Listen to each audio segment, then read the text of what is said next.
Episode की शुरुआत में हम ह्योरी को देखते हैं जो यातो को लेकर कोफुको के घर आई थी उससे हेल्प मांगने के लिए, लेकिन कुरो एक बॉर्डर लाइन बनाकर उन्हें अंदर आने नहीं दे रहा था। ह्योरी के काफी रिक्वेस्ट करने के बाद कुरो सिर्फ ह्योरी को अंदर आने देता है। कोफुको ह्योरी को बाथरूम में ले जाती है ताकि उसके अपवित्रता को साफ किया जा सके, लेकिन ह्योरी कहती है अभी यातो को इसकी ज्यादा जरूरत है। कोफुको बताती है अब बहुत देर हो चुकी है, यातो की अपवित्रता प्यूरिफिकेशन वाटर से साफ नहीं होने वाली है। अगर जल्द से जल्द यूकिने को पनिश नहीं किया गया तो यातो मारा जाएगा। फिर आगे कुरो ह्योरी को बताता है अब यूकिने का एवोल्यूशन होने वाला है, मतलब कि उसके पाप को साफ किया जाने वाला है और इसके लिए उन्हें 3 रेगेलिया की जरूरत लगने वाली थी। एक रेगेलिया तो कुरो था और बाकी के 2 रेगेलिया वो आसपास के श्राइन से खोज कर लाने वाला था।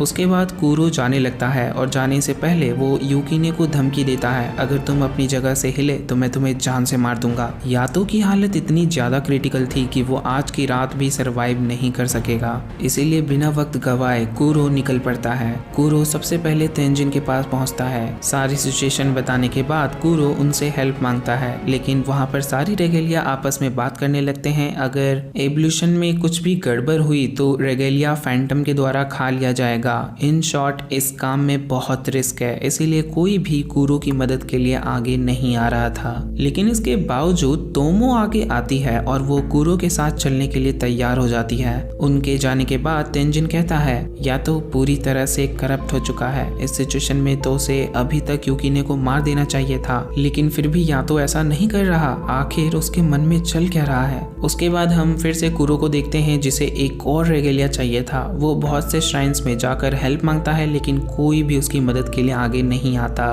कुरो ये बात कोफुको को भी फोन करके बता देता है। इस वजह से कोफुको रोने लगती है, अगर उन्हें एक और रेगेलिया नहीं मिला तो या तो मारा जाएगा। ह्योरी भी ये बात सुन लेती है और वो खुद भी निकल पड़ती है एक रेगेलिया खोजने के लिए। पहले तो वो नोरा के बारे में सोचती है, लेकिन अगर नोरा को यातो की हालत के बारे में पता चला तो बिना वक्त गवाए यूकिने को मार डालेगी और ह्योरी नहीं चाहती थी कि वो यूकिने को कुछ हो, इसीलिए वो सीधे पहुंच जाती है बिशामोन के श्राइन के बाहर कुजुमा से हेल्प मांगने के लिए। कुजुमा ने उसे वार्निंग दिया था कि तुम दोबारा इन सभी चीजों में मत फंसना। इसके बाद भी वो कुजुमा का नाम चिल्लाने लगती है। कुजुमा अंदर एक मीटिंग में बैठा होता है और एक सर्वेंट आकर उसे बताती है बाहर एक लड़की बहुत देर से पुकार रही है। कुजुमा समझ जाता है ये ह्योरी ही होगी। वो कहता है कि तुम उसे इग्नोर करो और इसके बारे में किसी को मत बताओ। कुजुमा ने ऐसा इसीलिए किया क्योंकि अगर ये बात बिशामोन को पता चला तो ह्योरी को भी मार डालेगी। कुजुमा चुपचाप ह्योरी के पास जाता है और उसका मुंह बंद करते हुए उसे कहीं ले जाता है। फिर हम कुरो को देखते हैं जो वापस आ चुका था और उसे अभी भी कोई रेगेलिया नहीं मिला था। यूकिने भी वहां से जाने लगता है और तभी उसके सामने कुजुमा आता है और यूकिने को रोकता है।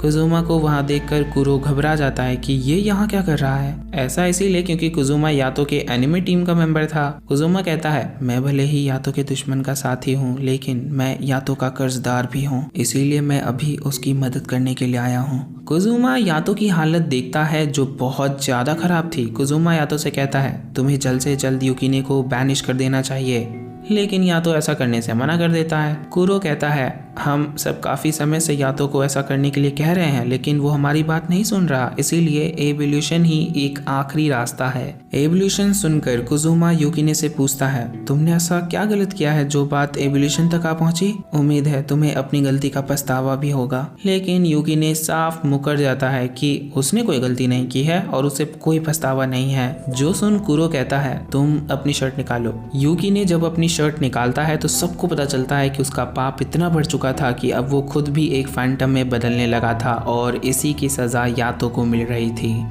तीनों रेगेलिया यूकिने के पास पहुंचकर ट्रायंगल शेप में बॉर्डर लाइन बनाते हैं और एवोल्यूशन का प्रोसेस शुरू करते हैं। यूकिने को काफी पेन होने लगता है और वो चिल्लाने लगता है। कोफुको बताती है ये एक तरह का कन्फेशन है, यूकिने को अपने हर पाप को कन्फेस करना होगा और बाकी 3 रेगेलिया उसे जज करेंगे। एक बार ये शुरू हुआ तो तीनों में से कोई भी रेगेलिया पीछे नहीं हट सकता। फिर हम कुरो को देखते हैं जो यूकिने से कहता है तुम अपने सारे पाप को कन्फेस करो, लेकिन यूकिने ऐसा नहीं करता और वो एक फैंटम में ट्रांसफॉर्म होने लगता है, जो देख तीनों बॉर्डर लाइन को और ज़्यादा छोटा करते हैं, जिस वजह से यूकीने को और भी ज़्यादा पेन होने लगता है। फिर यूकीने कहता है, मैंने ऐसा क्या किया है जिसकी वजह से मुझे ये झेलना पड़ रहा है? मैंने ऐसा कुछ भी गलत नहीं किया है जिसकी सज़ा मुझे मिलनी चाहिए। क्या ये सज़ा मुझे इसलिए मिल रही है क्योंकि मैं बस कुछ पैसे चाहता था? बॉर्डर लाइन और छोटा हो रहा था और यूकीने भी तेजी से फैंटम में ट्रांसफॉर्म हो रहा था। फिर यूकीने कहता है, हाँ ये सच है कि मैंने चीजें चुराई और चीजें तोड़ी भी, तो क्या? तुम लोगों को तो मेरा दर्द समझ आना चाहिए। हम सब मर चुके हैं लेकिन वो लोग नहीं, उन्हें सब मिलता है जो उन्हें चाहिए। फिर यूकीने उन्हीं स्कूल स्टूडेंट्स को याद करते हुए कहता है, एक भविष्य, यादें, परिवार, दोस्त, ये सब उन्हें मिल रहा है। मैं इसकी चाहत क्यों नहीं रख सकता? मुझे क्यों कुछ नहीं मिल सकता? फिर यूकीने एकदम शांत हो जाता है और कहता है, क्या मैं सच में एकदम अकेला हूँ? मेरे पास कुछ भी नहीं है, कुछ भी नहीं। फिर यूकीने को नोरा की बातें याद आती है। तुम ऐसे पेड़ के फल हो जो दिखने में सुंदर है लेकिन उन्हें कोई खाना नहीं चाहता। ऐसा फल जो मीठा नहीं, कड़वा है और जहरीला भी। उस फल से किसी को कुछ नहीं मिलने वाला, वो एकदम बेकार है। कोई भी उन्हें उठाने की हिम्मत नहीं करता, इसीलिए उन्हें अकेला छोड़ दिया गया है, सड़ने के लिए और मरने के लिए। बेचारा यूकीने। ये सब याद करके यूकीने रोने लगता है और कहता है, तो क्या हुआ अगर मैंने चीजें चुराई? क्या हुआ अगर मैंने चीजें तोड़ी? सबको मेरी तरह बन जाना चाहिए और बस मर जाना चाहिए। और इतना बोलते हुए वो ऑलमोस्ट फैंटम बन चुका था, जिस वजह से उन तीनों के लिए उसे संभाल पाना काफी मुश्किल होता जा रहा था। यूकीने के ऊपर जो सकी वाला नाम था, अगर वो पूरी तरह से मिट गया तो फिर समझो सब कुछ खत्म। यातो भी देखता है कि उसका दिया हुआ नाम धीरे धीरे मिटता जा रहा था और यातो को फिर से सकी का नाम लेना होगा इससे पहले कि वो पूरी तरह से मिट जाए। यातो उसके साथ बिताए सभी पलों को याद करता है। यातो यूकीने को बचाना चाहता है लेकिन यूकीने धीरे धीरे दूसरी तरफ बढ़ता जा रहा है और अगर उसने लाइन क्रॉस किया तो फिर उसे बचाया नहीं जा सकेगा। लेकिन यातो के अंदर अब एक नाम लेने की भी हिम्मत नहीं बची हुई थी। वो देख पा रहा था कि यूकीने दूसरी तरफ बढ़ता जा रहा है लेकिन यातो कुछ कर नहीं पा रहा था। लेकिन ह्योरी यूकीने के पास भाग कर जाती है और उसे लाइन क्रॉस करने से मना करती है। यूकीने किसी की बात सुनने के हालत में नहीं था लेकिन फिर भी ह्योरी हार नहीं मानती। वो कहती है, तुम्हें घबराने की जरूरत नहीं है, या तो अभी भी तुम्हारे लिए यहाँ पर है। ह्योरी उसे समझाती है, या तो तुम्हारी इतनी चिंता करता है जितना एक बाप अपने बेटे के लिए। और ये सुन यूकीने रुक जाता है। ह्योरी आगे कहती है, तुम उसे कितनी बार भी धोखा देते रहे और उसे हर्ट करते रहे लेकिन यातो ने पलटकर कुछ नहीं कहा। वो बस सब कुछ सहता रहा। लेकिन इन सब के बाद भी तुम यातो जैसे इंसान के साथ ऐसा कर रहे हो। अगर तुम नहीं रुके तो आज के बाद से मैं तुम्हारी दोस्त नहीं रहूंगी। दोस्त सुनते ही यूकीने रोने लगता है और तभी यातो भी हिम्मत करके यूकीने से कहता है, ये सच है कि तुम अब इंसानों की दुनिया में किसी से भी नॉर्मली इंटरेक्ट नहीं कर सकते, लेकिन इसके बाद भी मैंने तुम्हें एक इंसान का नाम दिया है, इसीलिए तुम एक इंसान की तरह जियो। यूकीने।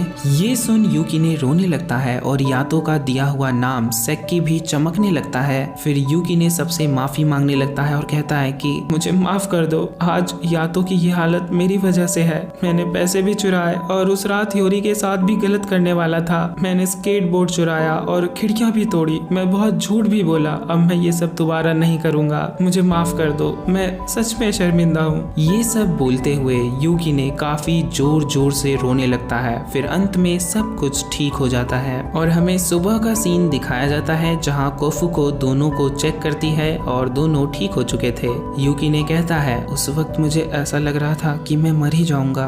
तब कोफुको कहती है, लेकिन तुम तो पहले से ही मरे हुए हो। फिर हम उन तीनों रेगेलिया को देखते हैं जिनकी हालत काफी खराब हो चुकी थी। या तो उन सब का शुक्रिया अदा करता है और कहता है, मुझे नहीं लगा था कि तुम सब और ह्योरी को इतनी तकलीफों का सामना करना पड़ेगा। फिर या तो यूकीने के साथ उन सब से माफी मांगता है एंड देन या तो अपने मन में कहता है, अगर ह्योरी नहीं होती तो शायद मैं उस स्कूल में ही मर जाता। अगर वो नोरा को बुला लेती तो शायद यूकीने मर जाता। आज उसी की वजह से हम दोनों जिंदा हैं। और या तो उसे देख रहा होता है तभी ह्योरी उन दोनों को गले से लगा लेती है और कहने लगती है, मुझे खुशी है कि तुम दोनों ठीक हो। और फिर ये तीनों रोने लगते हैं और उन्हें रोता देख कुरो भी रोने लगता है। और बस इसी के साथ हमारा ये एपिसोड भी यहीं पर खत्म हो जाता है। कहानी जैसे जैसे आगे बढ़ रही है वैसे वैसे मजेदार होती जा रही है, इसीलिए नोरागामी के और भी एपिसोड्स को देखने के लिए इस चैनल को सब्सक्राइब करके नोटिफिकेशंस ऑन कर लेना।